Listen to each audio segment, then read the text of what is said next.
Hi, this is Shauna. And this is Trisha. From Two Girls on a Bench. And you're listening to The Cretins Guild. On the PODFIX Network.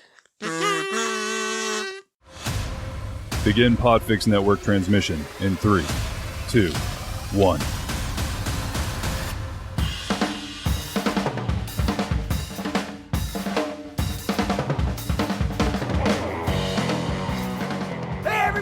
This is former WWF Light Heavyweight Champion Gilbert, brother, and you're listening to the Cretins Guild podcast.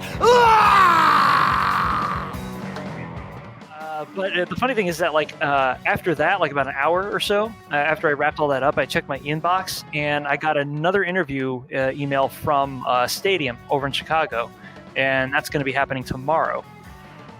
So hopefully the curse has been lifted. What curse? The curse that, I don't know, has been keeping me from getting a job since February. Okay, just eat a goat and you'll be fine. You have to kill the goat first, right?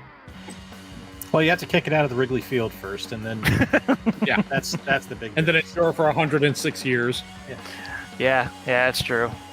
It could So, have hey, been everybody. Welcome to episode 97 of the Cretins Guild podcast. I'm assuming that is the correct number because I hope so. I didn't actually open the rundown, so I'm just going with what's on screen right now. So, episode 97. I am Jay. I am hosting the show today. With me, as always, is Bob and Corey.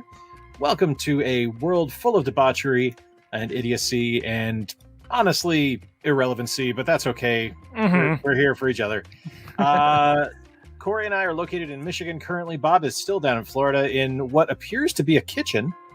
Still haven't made it back into my office. I'm assuming the pit is still under construction?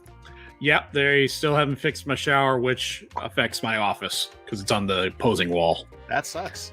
Yeah. Any ETA on that, or? Nope, because it's all based off insurance, waiting for them to move their ass. Ooh. Yeah. So you may not have a shower for a year or two. It's been over a month at this point, so Fun. Yeah. Now, what goes I on expect in... a naked child to walk behind me at some point. I don't know. We are live streaming. We could that could be bad. And we're going to have to assume, for the sake of, I guess, ethics as a concept, there's one of your kids. Got it. just some random child walking back there. Hello, 4-year-old. Hey, this looks suspicious enough. At least put some fucking pants on. What? So this is kind of revelatory though, because this is the Cretins. The Cretins Guild has a kitchen. I've always kind of imagined the Cretins Guild as this dimly lit room with a lot of. Bob and I look like we've ever missed a meal. I mean, of course we have a kitchen. No. I'm not going to say that we've YouTube, for God's sake. That the Cretins facilities lacked a kitchen, and of course none of us have. Could be mistaken as having missed a meal. What's that? Twinkie Wiener sandwich. We watched the video. We commented on it. Oh my God, that's the kind of thing that would be created in a Cretins kitchen. Okay, I just wasn't paying attention. Apparently, for the norm. Okay, that's fair. Okay. My default setting is not paying attention. So yeah. Especially after 7 o'clock at night, I can't be held responsible for anything. Well, having had that revealed to us, I think maybe the Cretins kitchen ought to be fucking closed and perhaps demolished. What kind of appliances would an official Cretins kitchen have? An air fryer? A double-headed crystal crusted dildo? Okay. Well, that's in the Cretins kitchen armory, utensils. which I'm pretty sure we do have. Kitchen utensils. I'm You sorry. I thought you can stir batter with one of them. Well, yeah, you can. Yeah, you can. I would assume that there's probably. I've met us. I'm sure there's an Instant Pot in there somewhere. In fact, I believe I see it over your shoulder right now. Yeah. Mm-hmm. Because nothing says Cretin like I want good food, but I want it fast. So here we go. That's you want some bratwurst? Air fry them. Exactly. Bitches. Air fry that shit up. Let's see. I would assume that there is probably some kind of blender or mixer of some kind. Oh, definitely. Yeah. Mm-hmm. With which to make, either tasty adult beverages or wonderful milkshakes. Yes, just like that. And a microwave, because fuck it, we're lazy. Yeah. Yeah, it's The microwave must be operational. That's one of the conditions. yeah, absolutely. See, one of the things I think about is like trying to imagine the Cretans Guild as like a physical space. Oh, like a gentleman's club for awful people, like a classic gentleman's club. So not like a state of mind. not like a strip joint, but like the gentleman's club that what's his name? Like the Diogenes Club. Well, the one right? that Sherlock Holmes' brother, Mycroft, yeah. Mycroft belongs to. You know, like just where the old white dudes are just sitting there reading the paper and harumphing about women, and we're just running around grabbing our crotches and snorting. That's our gentleman's club. Maybe it is like a strip club then. I don't know, but I don't know. See, Just with bacon. Yeah, if it was the Victorian era, the inclusion of women, period, would be seen as too much of a challenge for them, unclothed or no. So no, it was honestly, yeah, it was kind of like that. Of course, we're not going to be exclusionary because we want all manner of assholes to be darkening our corridors. Absolutely. As often as possible. But if you got cigars, go ahead and bring them. If you got a big comfy chair, we're not going to have any on hand, so feel free to bring your own. Whiskey. And whiskey is the admission. They actually have to go and get a bottle in order to get in. Because rum is also acceptable for the record. Right, okay. Yeah. Anything that can make Basically, you blotto in under like 3 swigs. Any brown liquor is good. Mm-hmm. And most clear liquors. And so clear liquors are... Yeah, that's fine too. Yeah, I mean, like, I'm not going to say no. So maybe some like neon green, blue, at least puce-colored liquors we can think of. Don't bring vomit though, because we'll know. We'll make our right own. away. As long as it can catch on fire, I think that qualifies. Yes. Yeah, that would be a very good condition to let people know about. But yeah, essentially, and if you can fart the Star Spangled Banner, in. You're in the goddamn Hall of Fame if they can do that. But we have to let you in because that's going to be our entertainment for that night. Get in now, here. We take you a chair. I think, gentlemen, we've just stumbled across a topic. Oh Lord, what's this? I think we've just stumbled across a topic, Bob. I think you have accidentally hit on a gold mine here. I love when that happens. Who would be your first nominee for the official Cretins Guild Hall of Fame? We have an entry. We do? We've been doing this for like 5 years, man. I don't remember every show we've done. I was about to say something because I was like, oh, hold on a second, Corey. This might be something you're imagining again. But it was George. It was George Carlin. Am I right? It's Carlin, right? Like, yeah, we had Miles Francis on the show as a stand-up comic out of Dallas. That's was right. Was I on that episode? Yeah. All four of us regaled our favorite George Carlin moments. I had audio clips. That was a year ago. Yeah, I don't remember it being in 2020 at any point. That would have been. It's been a long year and a half. All right. Well, here's the thing: we're usually really damn savvy, perhaps to our own detriment, about keeping up on bracketed topicality when it comes to this broadcast. Okay, so it was a year ago. I just looked it up. I'm sorry, I forgot, Bob. It was a year ago. It was a year ago. It was episode 79. Hey. Well, then look at who's Johnny on the fucking spot then, because we're about due for the next one. Yes, we are. Nominees. Consider that pig fucked. Let's get to it. Do you have nominees? Wow.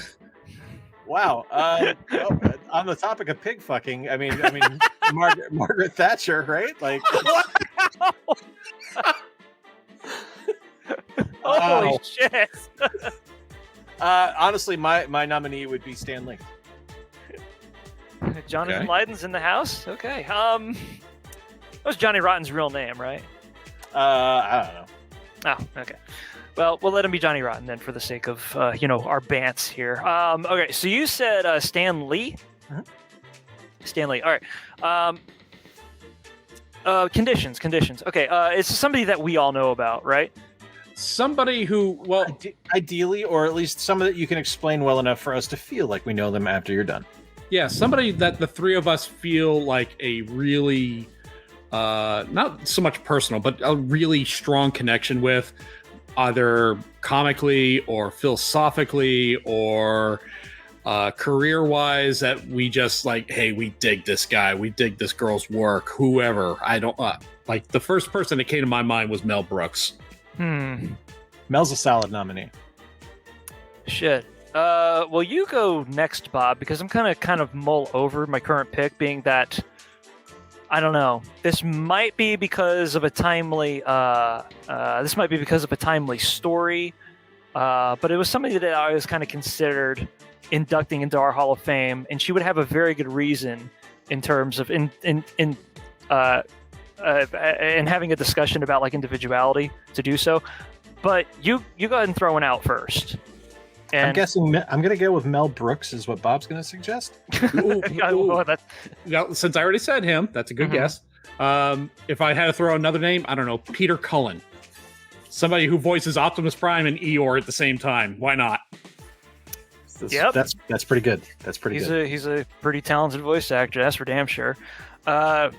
The guy could let go of the whole coloring his hair thing. I mean, Well, I mean, so many celebrities, so many could. Let's be honest.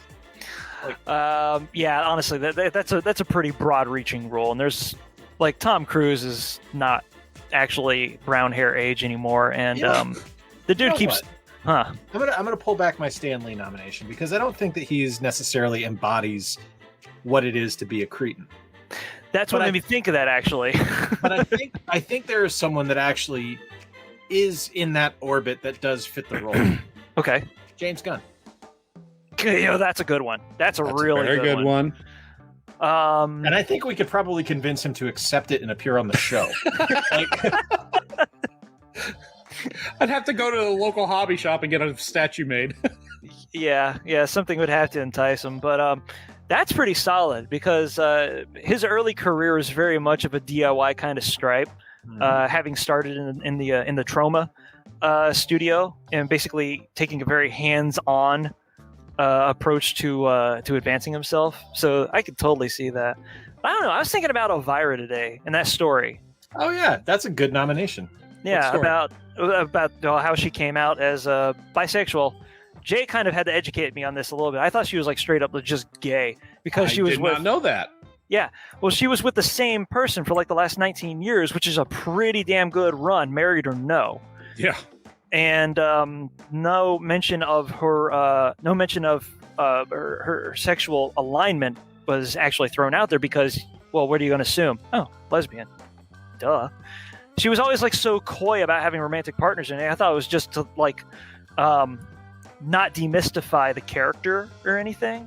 But for the longest time, I thought that she was like married to like an investment banker or venture capitalist or some shit for, it's just Elvira.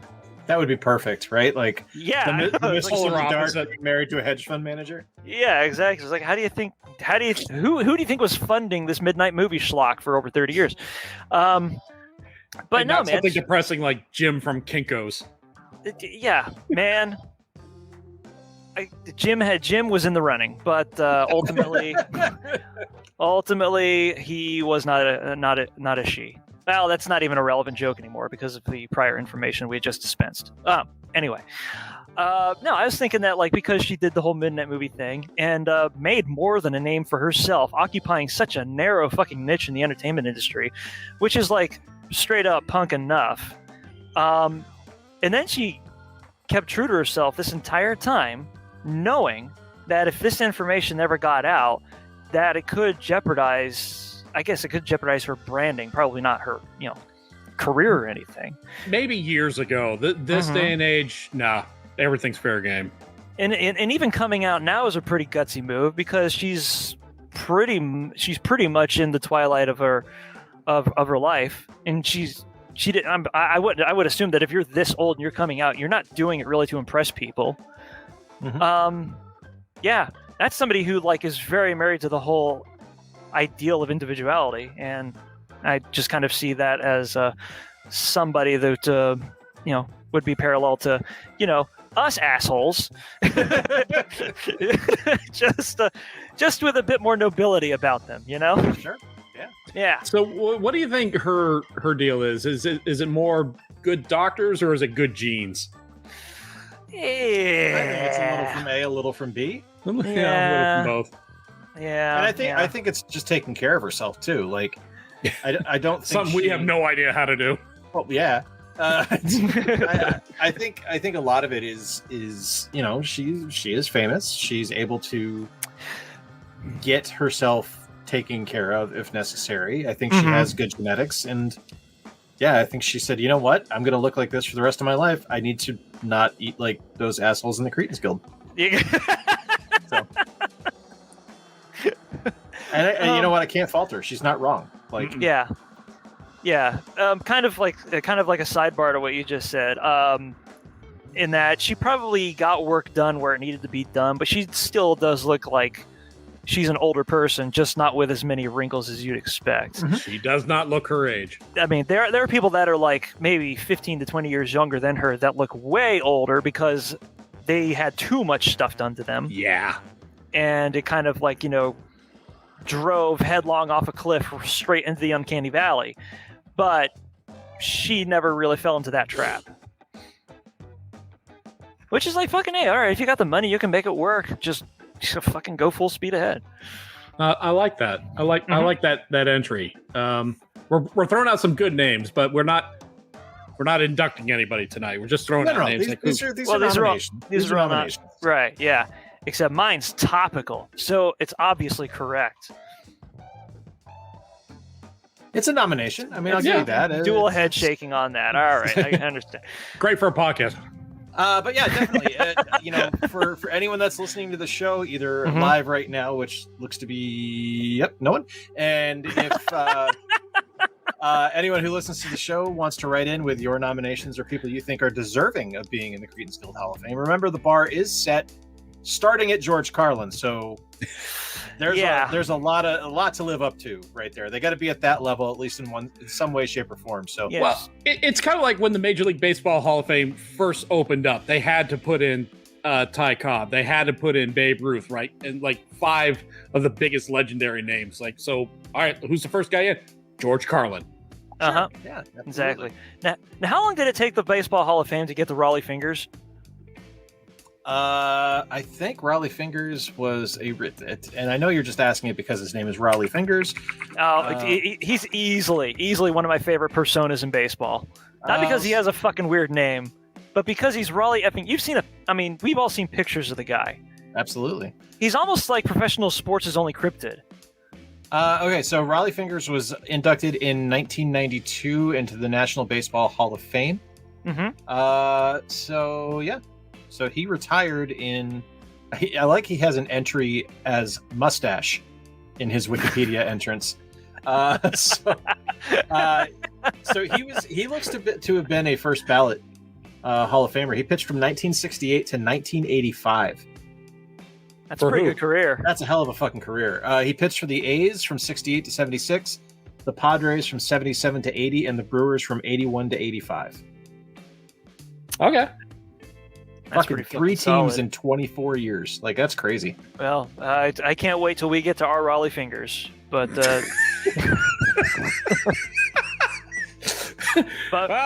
who else is left? Jesus Christ. Mitch Hedberg, let's get him in there. Hedberg would absolutely be in there. No, the Hedberg's at least a top 10 runner, if not a winner. Yeah, I'm thinking like maybe Diane Bachar, the guy that played Squeak in basketball, somebody like that, because the dude made it. But like, let's face facts, it's fucking Squeak from basketball, I got a good name. I have a really good name. All right, what's that? Anthony Bourdain. Oh, that's a great name. That's super solid. Yeah.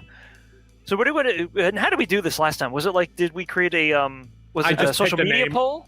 I think Bob just said we're going to induct George Carlin, and we all went, well, yeah. And nobody fought about it. Okay, yeah. Yeah, fight me, bitches. Yeah, nobody. That worked. Yeah.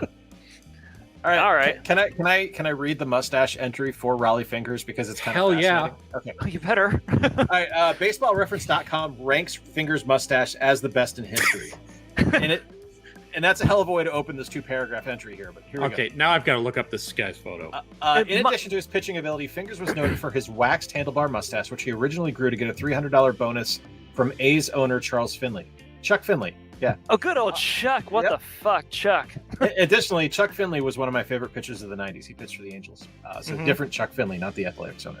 On the first day of spring training in 72, Reggie Jackson showed up with a beard in protest and believing the A's management would want Jackson to shave. Fingers and a few other players started going without shaving to force Jackson to shave off his beard. Instead, Finley, ever the showman who would do almost anything to sell tickets, offered prize money to the player who could best grow and maintain their facial hair until opening day. Fingers went all out for the monetary incentive and patterned his mustache after the images of the players in the late 19th century. Taking it even further, Finley came up with Mustache Day at the ballpark, where any fan of the mustache got in for free. Catfish Hunter and Ken Holtzman also went for the bonus, but Fingers, with his snidely whiplash, took the prize. Fingers later said most of us would have grown one anywhere on our bodies for $300. The players became known as the Mustache Gang. Wow. Prior to the disbandment of the original core, many Hall of Famers acknowledged the strength of not only their arms, but also their mustaches. Willie Mays, prior to his retirement, acknowledged seeing Fingers' mustache as a proper send-off for his career. Bill Buckner said the only thing stronger than my swing was the beauty of his mustache. Lastly, Johnny Bench noted that as a catcher, seeing Fingers' mustache prepared him en route to winning 2 World Series with the Cincinnati Reds. Although most former A's players shaved off their mustaches after the team traded their players in 75-76, Fingers maintained his after signing with the Padres as a free agent in 77, and he still has the mustache today. Wow. Ladies and gentlemen, Rollie Fingers.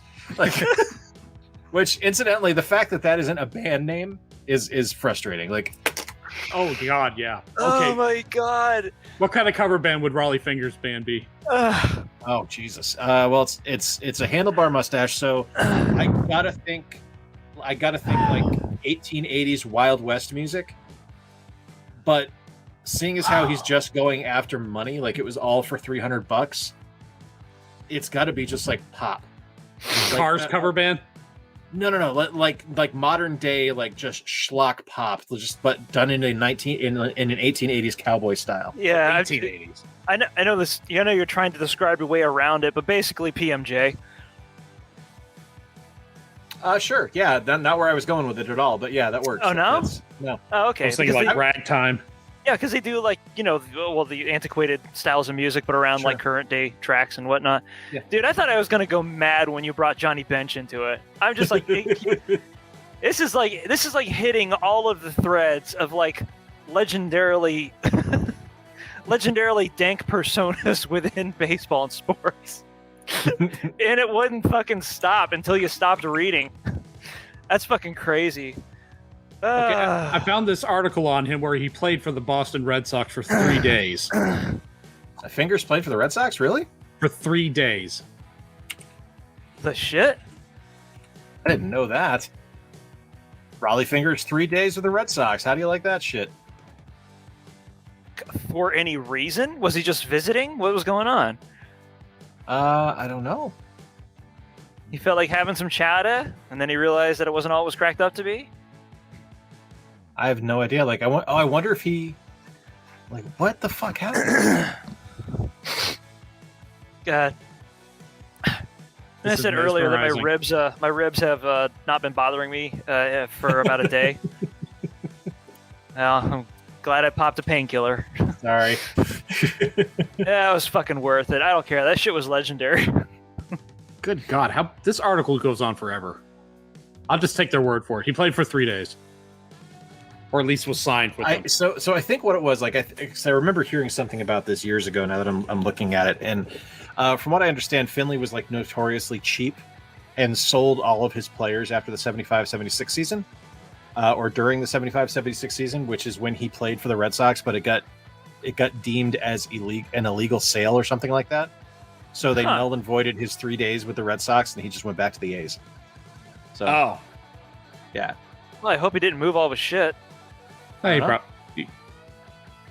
maybe. Eh? I kind of like that we actually got around to like talking about like sports, and I had some clue as to what you two dudes were as to the language that were. You had a better idea than I had. Because I don't really follow baseball, so this guy was a total mystery to me.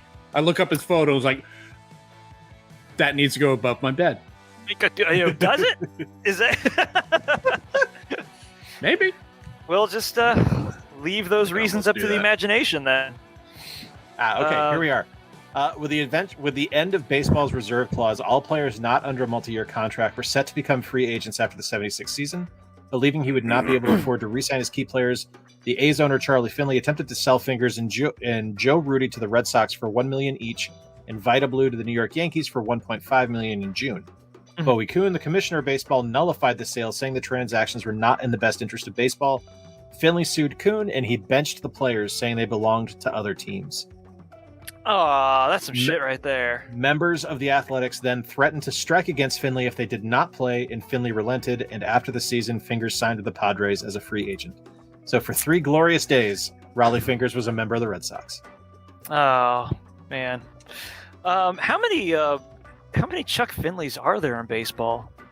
Well, apparently 2. I knew of one, and At now I've least discovered 2. another one today. So, but that nomenclature is it's like too exact, you know? Sure. Did one of them like the later Chuck name himself after the old Chuck? Do you think? I don't know. kind of like how professional wrestlers will like give them the last name. They'll give themselves the last name of somebody. Kind of like how there's been a Gorgeous George every 20 years. Yeah, or like fucking somebody. Like Bob Backlund was named after another older wrestler whose last name was Backlund. I think. I think his name is actually just Bob Backlund. It is? Yeah, well, then who the fuck am I thinking about? I don't know. Gotch. I know Simon Gotch is named after Frank Gotch. Okay, yeah, that was like a very direct reference because he did the whole curly mustache, vaudevillian thing. What we could have had with the vaudevillians. No, Finley. The second Chuck Finley was not named after Athletics owner Charlie Finley. But second Chuck Finley was married to Tawny Katane from 1997 to 2002. Fucking good for Chuck fucking Finley. Who is not eligible for a nomination in the Cretins Guild thus yet. We haven't been around for that long. He's gonna wait a little bit. Bruce Campbell would be a good nomination as well. Oh hell yeah. Very much so. Actually, a whole lot of that Detroit filmmaking crew would. Yeah, Bruce Campbell or Sam Raimi. That's what I'm saying as a whole, because he would have been like the front of the house member of that whole troupe, while Rob Tapert and Sam Raimi did everything behind the house. Mm-hmm. Tapert was kind of like their producer in training, while Raimi was their director in training, having brought each other up at the same time. Sure. Yeah. I honestly, if you wanted to induct one, I would argue that you couldn't induct one without inducting the other two, for similar reasons. Unless you just wanted to induct Bruce Campbell because he's like really good at being smug. That would be my choice. Oh yeah, but yeah, that's the rationale. Yeah. Fuck it works. What? Now, okay. Not to like a completely topic break here, but I know that there's been shit that we've been wanting to get into for like the last couple of podcasts that we keep kind of skipping over. And we're having fun with this. What's that? We're having fun with this. Go with it. Oh, I didn't know. I thought we reached a dead end with it. I'm sorry. And I will say, I don't want to get into too deep of a topic tonight because I do have a bit of a deadline today. So yeah, I know. I do have one question. Yeah.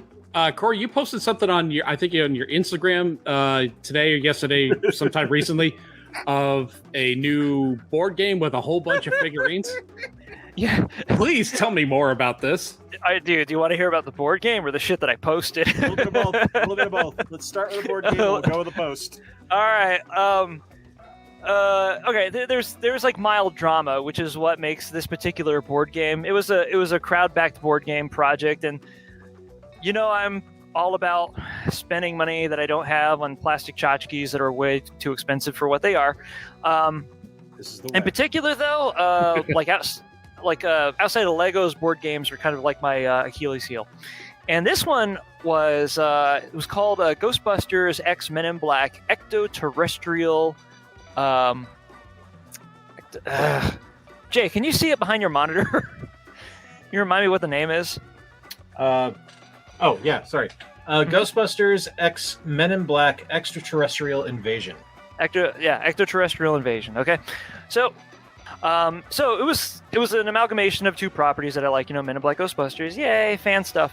Plus it was also a solo, which bumped it up to the front of the line of prospective Kickstarters because I'm all about solo play.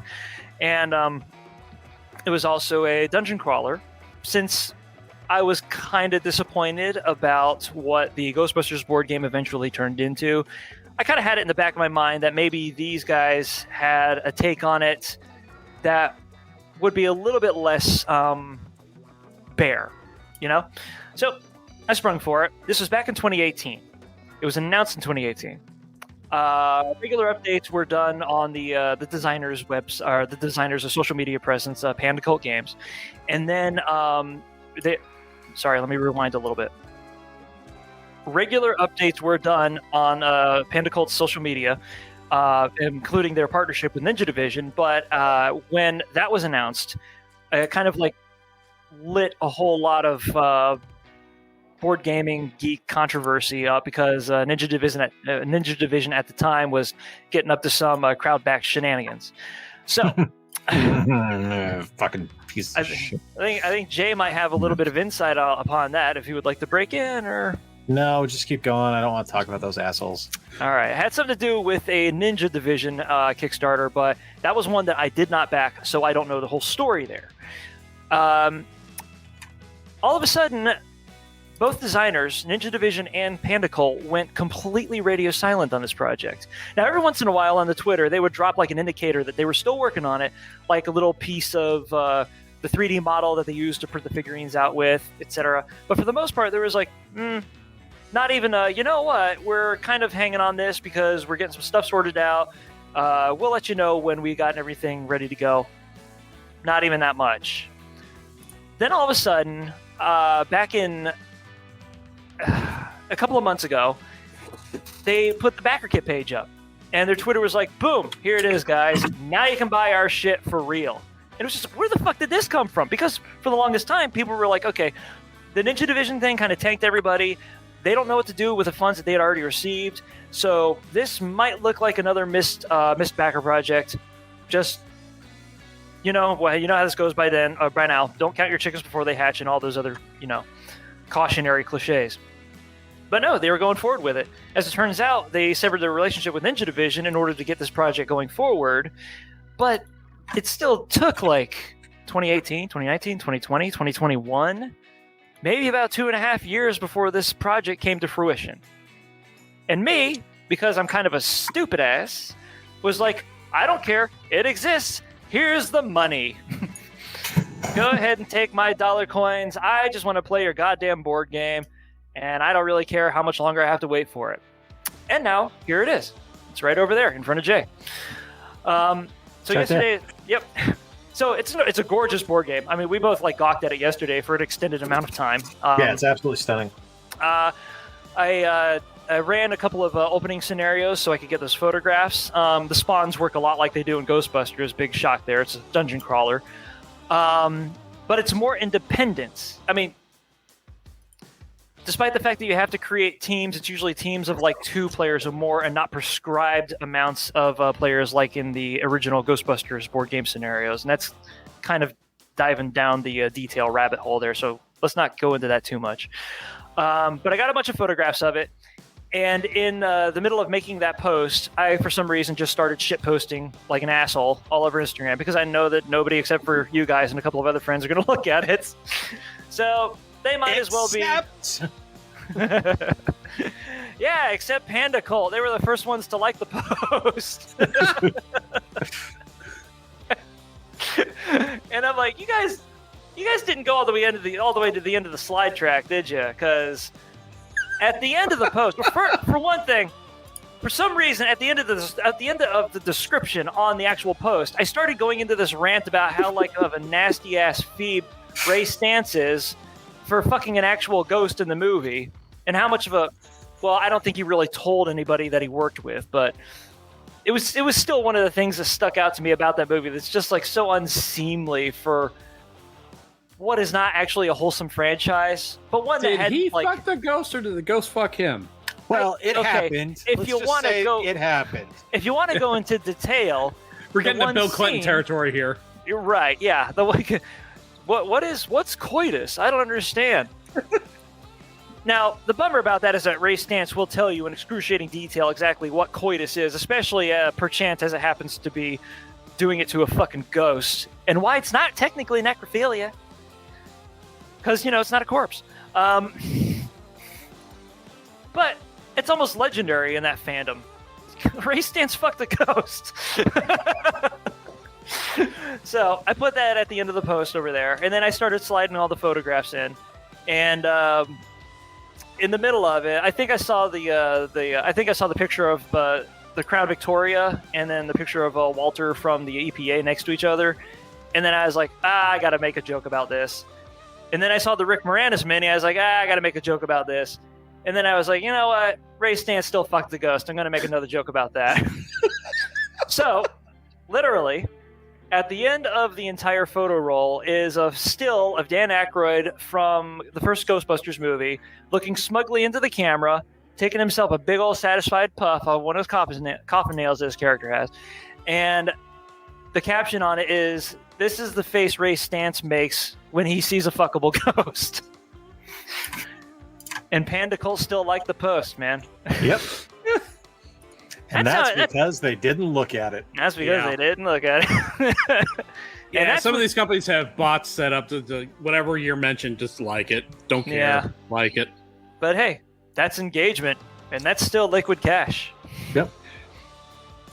Anyway, yeah, that's that story. And that's honestly the only thing I've really got going on in my life right Imagine now. the social media the manager the next day is like, "You liked what?" And to our surprise, their social media guy took a look at every single photograph and was like, you know what? You only live once. I think this is funny. Yep. I don't care what you think. Like. I'm their only social media dude. And you know what? They had to search 6 months to find me. What are they gonna do? Fire me? Jeff, did you come to the office? Well, shit. Yeah, we're going to bump up the person who runs our Twitter to your job, and we're just going to bump your ass out of the building. I don't even come into the headquarters. What are you going to do? Well, we don't have to pay you anymore. How about that? Jeff, we're going to let you go, but you got to train the next guy. So in order to do that, you need to work with him for the next week. Show him the ropes. So speaking of changes at work, how's 2.0 there, Bob? You mean 3.0? That bugs the fuck out of me. 3.0? Yeah, this is the third iteration of NXT that everyone seems to forget. What was the first one then? When it was more of like the game show style of NXT. Oh yeah, I forgot about that. I don't really count that one. So yeah, nobody seems to remember that. How's 3.0? It's not much has changed backstage. It's all pretty much the same. I like what they've done with the what are we calling it now? It's not the Capitol Wrestling Center. It's not the Performance Center. I don't think we actually have a real label for the building itself. It's still just a warehouse that they've turned into a gym that then they turned into a performance ring area production center again. It's the Vince McMahon brothel of body slams. Yeah. Because Vince doesn't know how to do marketing anymore. The dude's just nuts. I will say it looks pretty cool on TV. It does. I like how it looks. I have another rendition coming up. Next week I've got a couple of sessions with them. So yeah, I like how it's still going. I haven't been fired from this job yet. Thank God. I wish I'd get fired from. I wish I'd get fired from the other job actually. The full-time one? No, the part-time one. Which one's the? Right. Okay. I didn't know the conditions. Just for us uneducated masses, what is NXT 1.0? Because I actually started watching, I'm guessing, after that took place. Yes, most people did. Yeah. It was bad. Yeah. So NXT 1.0 was Vince McMahon's idea to have a bit of a reality show. Well, like Tough Enough. Sort of. It's like they take this up-and-coming wrestler and they team him up with a veteran. With a veteran, and there is wrestling on the show. But... So the first thing you learn is how to drink? Sure. Well, I mean, and run an obstacle course. Jericho was one of the pros one year, so yeah, you learned how to drink. Mm-hmm. But it wasn't just wrestling, because there was also, typical Vince McMahon comedy shenanigans where guys had to sing, Guys had to do silly comedy, bud. It's gonna be great, pal. And yeah, they had to run obstacle courses and stuff like that. Can I say hi to Mom? No, you can go upstairs. You can come over here instead of just looking through the wall. Come I here. don't have X-ray vision. Come I on. can't do Come on that. around. Come on around. Hi, Bob. Hi. I was gonna say hi. He actually came over here first, but I didn't want to give him away. Surprised he didn't slap you in the face. All right, you All you bundled up. Not right now. I was going to read, but yeah. Okay. Yeah, go ahead and read. Goodbye. Aw, Bye, buddy. good I love you. kid. Love you too. Tell everyone I said Love hi, you Bob. too. That's the microphone. Tell everyone I said hi, Bob. Oh, hi. Bob, tell everyone he said hi. Hi. Everyone, he says hi. Hi. Love you, bud. So that was NXT's. That was Yes, NXT's. that was Oh, yeah, yeah. promising NXT start. 1.0. I Yeah. think the most memorable thing about NXT 1.0 was they had Daniel Bryan being mentored by The Miz, which they turned into like a great story angle afterwards.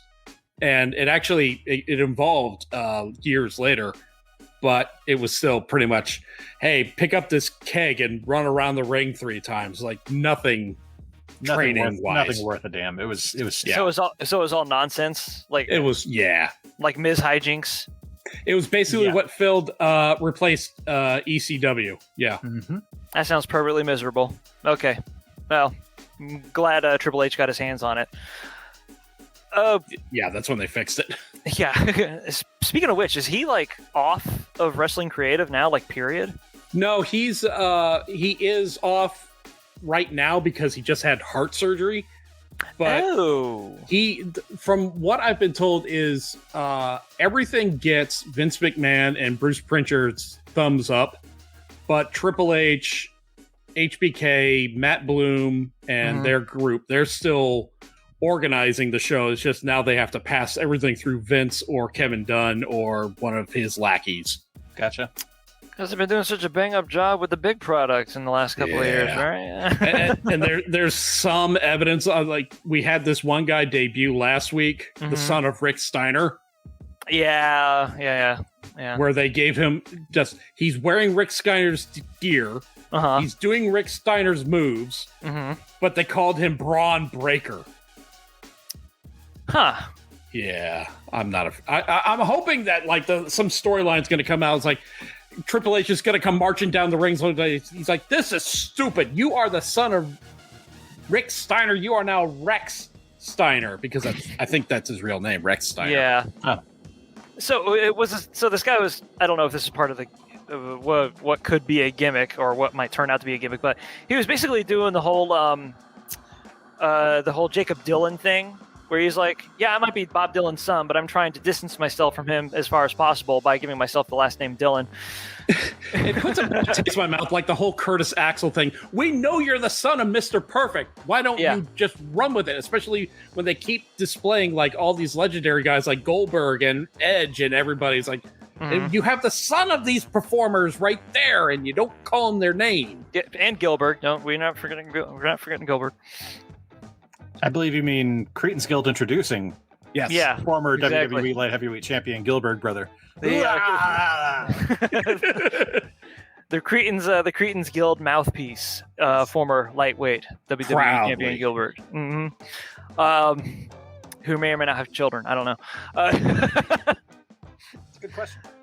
I mean, it's probably safe to say that he did, but it's also safe to say that he got them away from the industry as soon as as soon as that came up in family conversations. Dad, I was thinking about what you used to do for the. No, you're not. Not anymore. No, you're gonna go do math. Yeah, math. You're gonna join Greenpeace, dude. You're gonna contribute.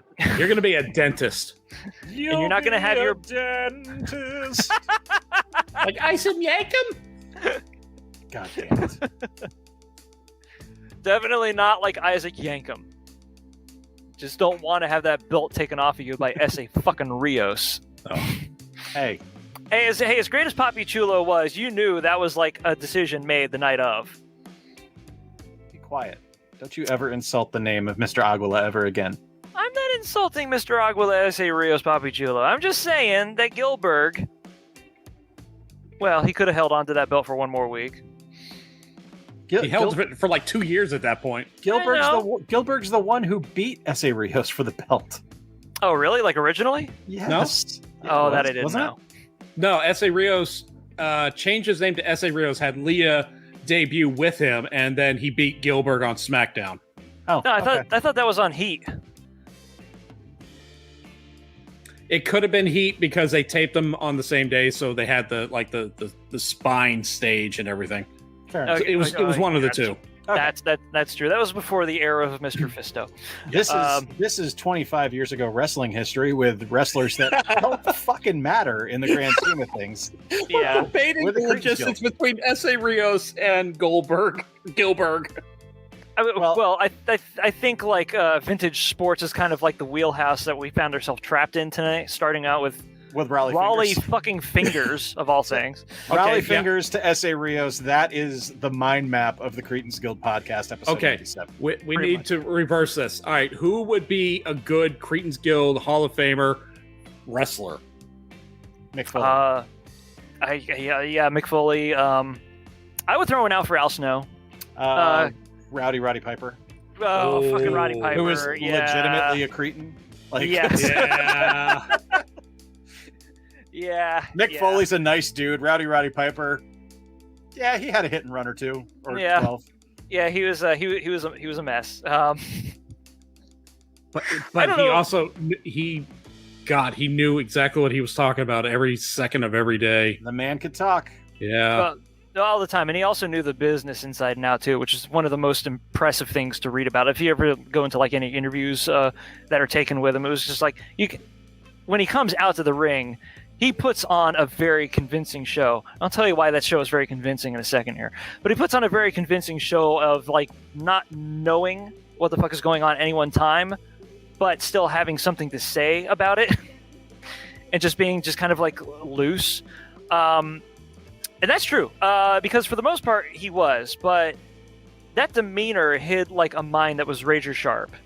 And it's very tough to quantify that because, I don't know, I feel like I'm kind of talking about Schrodinger's douchebag here, where it's somebody who is like perfectly skilled and absolutely adroit in his chosen profession, but is so good at performatively being the douchebag that he is because he is kind of half already there.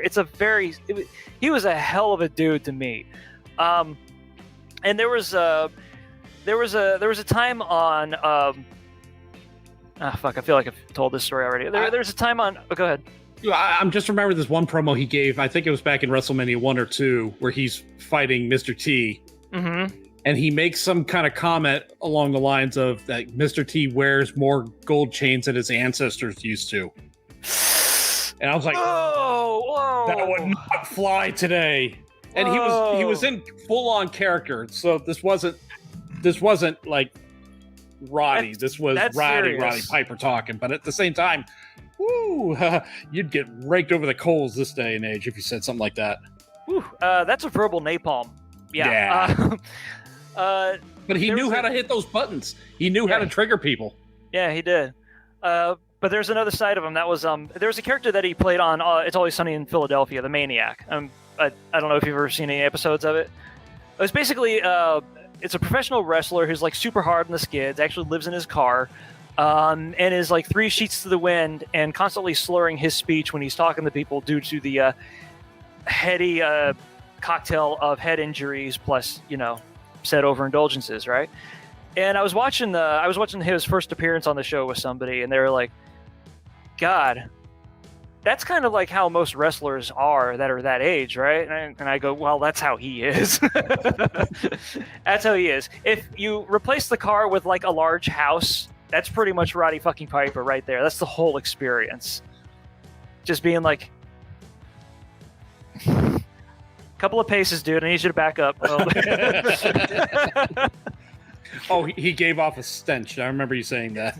Yeah, he's there was a strong aura with him. Not necessarily an olfactory one. There was also a lot of a mental kind of radiance as well. But he was an interesting dude. But yeah, a whole lot of a fucking cataclysm. So I definitely put him in the running for inclusion into the Hall of Fame. Cool. I am going to say that is going to have to be my time limit today. I've got got work to do. I've got a big trip coming up, and I've got a lot of shit to get done before then. So, I got to get to work. But it was fun talking to you, gentlemen. You want to give us a little tease of what you're working on? Sure. Give me 1 second. I'll tell you. It's in the spirit of the season. Might as well get that ball rolling. Yeah, I mean, I've got. I'm currently trying to get like 7 videos done by next Friday. Which, oh wow! Which doesn't sound like a lot until you sit down and you go, "Fuck, I need to get 7 videos done by next Friday." It sounds like what it sounds like to people that do YouTube. Yeah. Yeah. So they're going to be like, 7? Are you fucking insane? So I've got a GameCube video coming out on Friday. I've got a Switch video. Actually, the GameCube video might already be posted. I don't know. Or it's ready to go for Friday. And then, that's what it is. I've got a GameCube video Friday. I have a Switch video on Monday.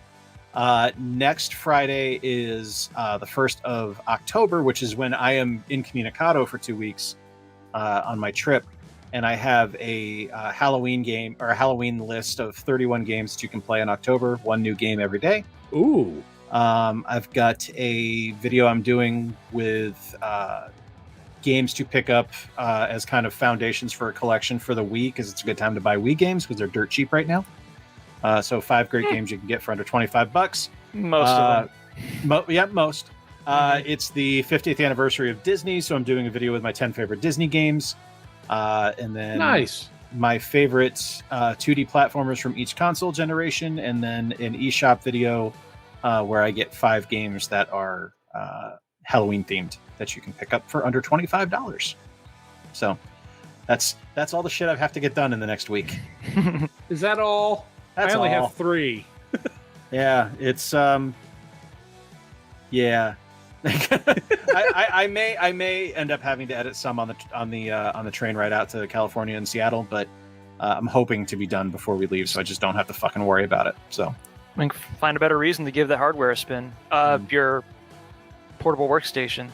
Yeah, I mean that's the thing I've been doing some of the editing on, and it's been doing really well. So yep. Oh, good for you, because I can tell you this fucking contraption right in front of me doesn't run DaVinci for shit.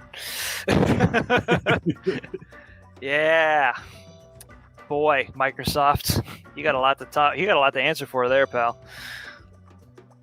But hey, yeah, that's going to do it for episode 97 of the Cretins Guild podcast. Thank you guys so much for listening.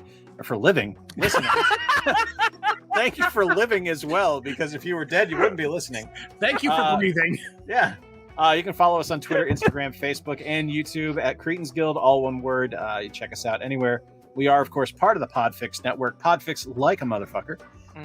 You can be sure to check out Bob's channel on YouTube. That's Skipper Bob's Breakdowns, where he has just done an awesome video taking place at the Oviedo Mall, which sounds bizarre to say. But it was a really cool event where you actually got to do a drive around and shoot zombies and clowns with a laser gun. I swear to God, that's the entire plot of the video, and it's fucking compelling. So watch it. Yeah. And also, just recently premiering on his channel was the premiere episode, the first real episode, not a control group, of Skipper Bob's Blacklight Tours, which, dude, best video you have ever fucking done. That is honestly one, like, legitimately, like, I watched it and I got done with it and I went, that is one of the best review videos I have ever seen for anything. You were concise, you were to the point, you covered so much shit, and the fucking capper with the blacklight shit at the end was such an awesome hook to bring stuff in. It was perfect. One of the best videos you have legitimately ever done. God. I loved it. I cannot wait to see your next one. Well, thank you for the praise. I do have a episode 3 in the works right now. Do you want me to tell you where I was? Yeah, actually. I was at Cabana Bay, one of my favorite resorts of all time. I can't wait to see it. No spoilers. I can't wait to see how it comes out. But me too. Yeah, dude, it was seriously, it was an absolutely phenomenal video. Just like you didn't miss a beat throughout the whole thing. Can I make a prediction about Cabana Bay? Sure. You probably ran the batteries down on that blacklight, didn't you? It was a plug-in, but yeah. Oh, well. Yeah, DOA. Sorry. Yeah, so also check out my channel, Square Pegs. 2 videos a week talking about retro and modern video games.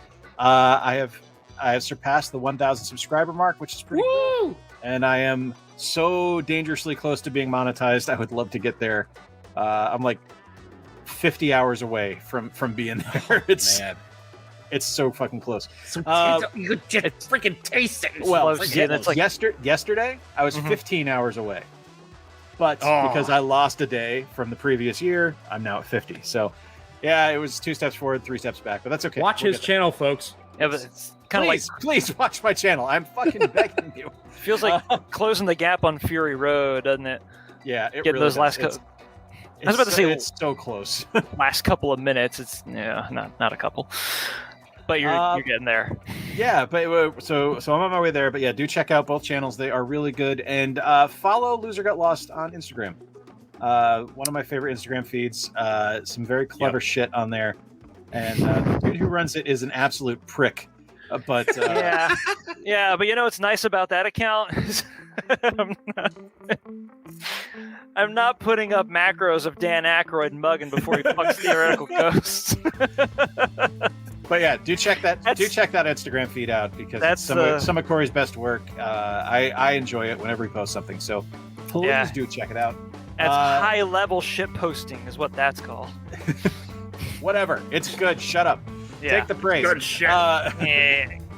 Until next time. Thank you guys so much for listening. Thank you guys for subscribing, and we will talk to you soon. And as always, welcome to the guild. To all your dogs and cats. There it is. Oh, and listen to us on Tout. We almost forgot that one.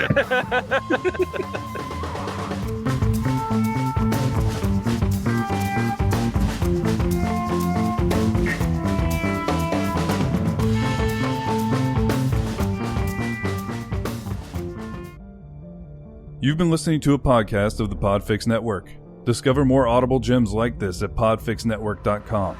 Make sure to catch up-to-the-minute network shenanigans by following @PodFix on Twitter, official_PodFix on Instagram, @PodFix Network on Facebook.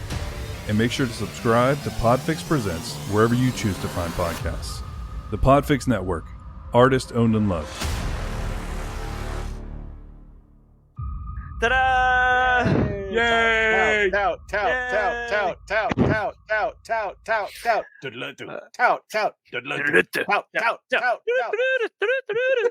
Oh, fuck it.